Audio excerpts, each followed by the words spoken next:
ರಾಜ್ಯದ ರಾಜಕಾರಣದ ಬಿರುಗಾಳಿಯಲ್ಲಿ ಬಹಳ ಬುದ್ಧಿವಂತಿಕೆಯಿಂದ ಶಿವಕುಮಾರ್ ಅವರು ಮುಖ್ಯಮಂತ್ರಿಯಾಗಿ ಸಚಿವ ಸಂಪುಟವನ್ನು ರಚನೆ ಮಾಡಿಕೊಂಡು ಮತ್ತು ಕರ್ನಾಟಕ ವಿಧಾನ ಪರಿಷತ್ ಚುನಾವಣೆಯನ್ನು ಎದುರಿಸಿ ಜಯಗಳಿಸಿ ಜನಪ್ರಿಯತೆ ಸಾಗುತ್ತಿದ್ದಾರೆ.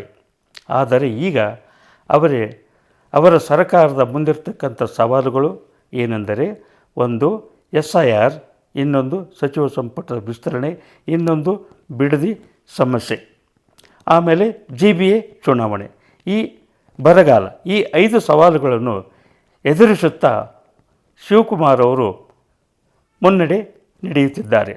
ಆದರೆ ಈಗ ಇಂದು ನಾಳೆ ಸಚಿವ ಸಂಪುಟ ರಚನೆ, 2ನೇ ಸಚಿವ ಸಂಪುಟದ ವಿಸ್ತರಣೆ ಆಗುತ್ತದೆ ಎಂದು ಶಾಸಕರು ಜಾತಕ ಪಕ್ಷಿಯಂತೆ ಕಾದು ನೋಡುತ್ತಿದ್ದಾರೆ.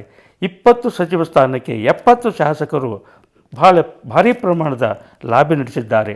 ಆದರೆ ಇತ್ತೀಚಿನ ಬೆಳವಣಿಗೆಯಲ್ಲಿ ಕರ್ನಾಟಕ ರಾಜ್ಯದಲ್ಲಿ ಲಿಂಗಾಯತರು, ಗೌಡರು ಮತ್ತು SCಗಳು ನಿರ್ಣಾಯಕ ಪಾತ್ರ ವಹಿಸತಕ್ಕಂಥ ಜನಾಂಗ ಸಮುದಾಯಗಳು ಇವರಿಗೆ ಸಚಿವ ಸಂಪುಟದಲ್ಲಿ ಹೆಚ್ಚಿನ ಆದ್ಯತೆ ಕೊಟ್ಟಾಗ ಮಾತ್ರ ಸರ್ಕಾರ ಸುಭದ್ರವಾಗಿ ಉಳಿಯಲು ಸಾಧ್ಯ. ಹೀಗೆ ನಾವು ಹಿಂದೆ ಒಂದು ವರದಿಯನ್ನು ಕೊಟ್ಟಿದ್ದೀವಿ. ಏನಂದರೆ, ವಿಧಾನ ಪರಿಷತ್ ಚುನಾವಣೆಯಲ್ಲಿ 5ರಿಂದ 9 ಅಡ್ಡ ಮತದಾನ ಖಚಿತ ಎಂದು 3-4 ದಿನಗಳ ಮುಂಚೆ ಒಂದು ವರದಿಯನ್ನು ರಾಜ್ಯ ಸುದ್ದಿ ಸೆಂಟರ್ ಸಮೀಕ್ಷೆ ನಡೆಸಿ ಸರ್ಕಾರದ ಗಮನಕ್ಕೆ ತಂದಿತ್ತು. ಅದೇ ರೀತಿಯಾಗಿ ಈಗ ನಾವು ದೆಹಲಿ ಮೂಲಗಳಿಂದ ತಿಳಿದುಕೊಂಡ ಒಂದು ವರದಿ, ನಮಗೆ ಬಂದಿರತಕ್ಕಂಥ ಕೆಲವು ಮೂಲಗಳಿಂದ ಬಂದಿರತಕ್ಕಂಥ ವರದಿಯ ಬಗ್ಗೆ ಹೇಳಬೇಕಂದ್ರೆ, ವರದಿಯನ್ನು ನಾವು ಈ ರಾಜ್ಯದ ಗಮನಕ್ಕೆ ತರಬೇಕೆಂದರೆ, ಒಟ್ಟು 20 ಶಾಸಕರು ಸಚಿವರಾಗೋದು ಯಾರ್ಯಾರು ಎಂಬುದನ್ನು ಈಗ ಈ ರಾಜ್ಯದ ಜನತೆಗೆ ತರಲು ಬಯಸುತ್ತೇನೆ. ಲಕ್ಷ್ಮಣ್ ಸವದಿ, ಆಸಿಫ್ ಸೇಠ್, ವಿಜಯಾನಂದ ಕಾಶಪ್ಪನವರು, ಇವರ ಬಗ್ಗೆ ಸ್ವಲ್ಪ ಹೇಳಬೇಕಂದ್ರೆ, ಇವರ ತಂದೆ ಕಟ್ಟಾ ಕಾಂಗ್ರೆಸ್ಸಿಗರು, ಇವರು ಸಹಿತವಾಗಿ ಕಟ್ಟಾ ಕಾಂಗ್ರೆಸ್ಸಿಗರ ಕೋಟಾದಲ್ಲಿ ಇವರಿಗೆ ಸಚಿವ ಸ್ಥಾನ ಕೊಡಬೇಕೆಂದು ರಾಜ್ಯದ ಹಲವಾರು ಸ್ವಾಮೀಜಿಗಳು ರಾಜ್ಯದ ನಾಯಕರಿಗೆ, ದೆಹಲಿ ಹೈಕಮಾಂಡ್ಗೆ ಮನವಿ ಮಾಡಿಕೊಂಡಿದ್ದಾರೆ.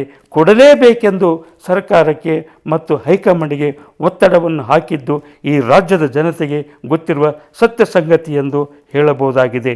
ಶರಣಬಸಪ್ಪ ದರ್ಶನಾಪುರ್, ಬಸನಗೌಡ ದದ್ದಲ್, ರಾಘವೇಂದ್ರ ಹಿಟ್ನಾಳ್, HK ಪಾಟೀಲ್, ಕೋನ Reddy, Raghumurthy, SS Mallikarjun, Gopalakrishna Belur, TD Rajagouda, Shadakshari, Pradeep Eshwar, Roopakala, Dinesh Gundu Rao, Sharath Bachegowda, Iqbal Hussain, PM Narendra Swamy, SC Madevappa, Tanveer Sait, KM Shivalingegowda, Puttaranga Shetty, ಈ ಅಂತಿಮ ಪಟ್ಟಿಯನ್ನು ಹೈಕಮಾಂಡ್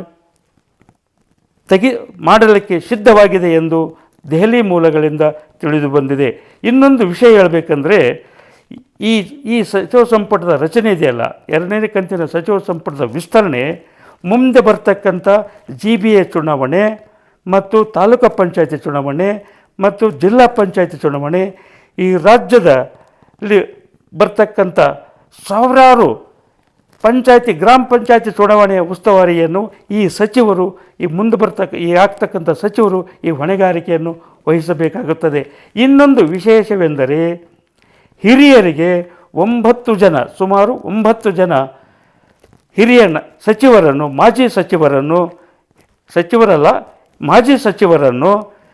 AICC ಪ್ರಧಾನ ಕಾರ್ಯದರ್ಶಿಯನ್ನಾಗಿ ಮಾಡಲು ಹೈಕಮಾಂಡ್ ನಿರ್ಧರಿಸಿದೆ ಎಂದು ಕೆಲವು ಮೂಲಗಳಿಂದ ತಿಳಿದು ಬಂದಿದೆ. ಜೈ ಹಿಂದ್, ಜೈ ಕರ್ನಾಟಕ. NG ಕಾರ್ಟಿಗಿ, ಹಿರಿಯ ಪತ್ರಕರ್ತರು, ಬೆಂಗಳೂರು.